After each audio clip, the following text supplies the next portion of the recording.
think that you have deleted, guess what? Allah subhanahu wa ta'ala has a bigger ability and a better institution and a better, mechanism to go ahead and bring everything back. That's why the ayat of Quran says, مَا لِهَذَا الْكِتَابِ لَا يُغَادِرُ صَغِيرَةً وَلَا كَبِيرَةً. What's up with this book? When the book will be handed to us, we will be saying this. Hopefully none of us will be saying this. What is wrong with this book? It didn't leave out any of the minor details. نَا صَغِيرَةً وَلَا كَبِيرَةً. The smallest of the things that I had done and the biggest of the things that I had done. All of them are mentioned clearly in this book. So having iman and faith is another aspect of one's tarbiat, because if a person is religious, has iman, even whether he's in the spectrum of the people in the public's view or is away from the public's view, this person will be able to keep it all intact. Sallu ala Muhammad wa ali Muhammad. And lastly, another one of the bases of tarbiyat is the wijdan and the conscience of insan. Wijdan has been mentioned as the element, as a good element of tarbiyat. Quran has many verses that end with وَأَنْتُمْ تَعْلَمُونَ. وَأَنْتُمْ تَعْلَمُونَ. And you know. And if you only knew, had these people known. All of these ayat that end with, if they knew or they knew or they had known, all of these are speaking about yourself, your wijdan. In other words, it's saying that you have conscious, you can be qadi of your own actions. This is one of the very important elements that even ulama akhlaq and scholars of ethics, they mention this. They said this is between you and Allah subhanahu wa ta'ala. Because we're not the amr bil ma'ruf nahi anil munkar police. Right? There's no amr nahi munkar police, at least in this country, right? Well, there are other law enforcement agencies, but when you come over here, nobody's really judging, nobody's really going to punish. I don't have the authority to punish anyone for example, doing something which is slightly haram or something, whatever. No, we don't have. So therefore, this wijdan of yours, this inner conscious of yours is the one that will be your qadi, that will be your judge. Because you'll not be presented in front of a judge for small minor things, therefore you can go ahead and judge yourself. In some places in Quran, Allah gives an example by saying, use your wijdan, use your conscience.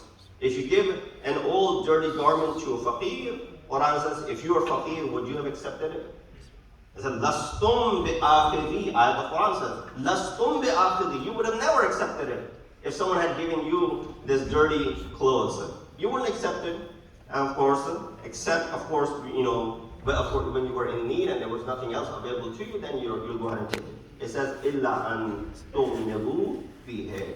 Do not even think of spending for the cause of God, worthless things that you yourself would be reluctant to accept. Like what you like for yourself and like for others. And dislike what you dislike for others. Whatever you dislike for yourself, dislike for others. This is one way of awakening your wijdan that Allah subhanahu wa ta'ala has created. So Quran is bringing our wijdan to life. Think about it. You would have accepted it even if you were a faqir, even if you are in dire need. But like yourself, what you like for others, and dislike for yourself, what you dislike for others. Sallu ala Muhammad wa ala Muhammad.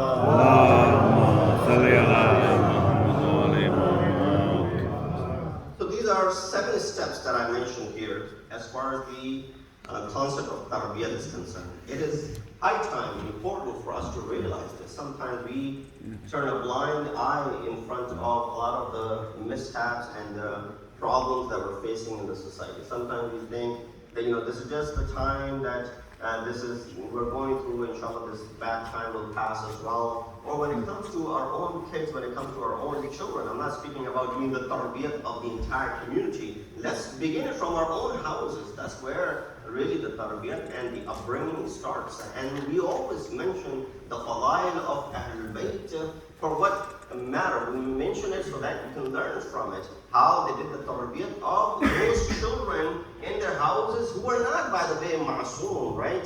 I'm not talking about Imam Hassan, Imam Hussein, I'm talking about the children of Hassanain and their kids, for example, who are ghayr ma'soom, and the tarbiat that was done in the houses is really mash'al rah for us, is a light and a beacon of light for all of us to follow. We ask Allah subhanahu wa ta'ala to give us the tawfiq and ability that we pass this exam, the important task that Allah has given to us as far as the tarbiat of Aulad is concerned. We ask Allah subhanahu wa ta'ala, while we might lack in our tarbiyat, oh Allah, with your karam and with your grace, you'll be able to fill the gap wherever we are lacking, inshallah. We ask Allah subhanahu wa ta'ala to keep our kids and everyone on the path of Ahl-e-Bait alayhi wa sallam.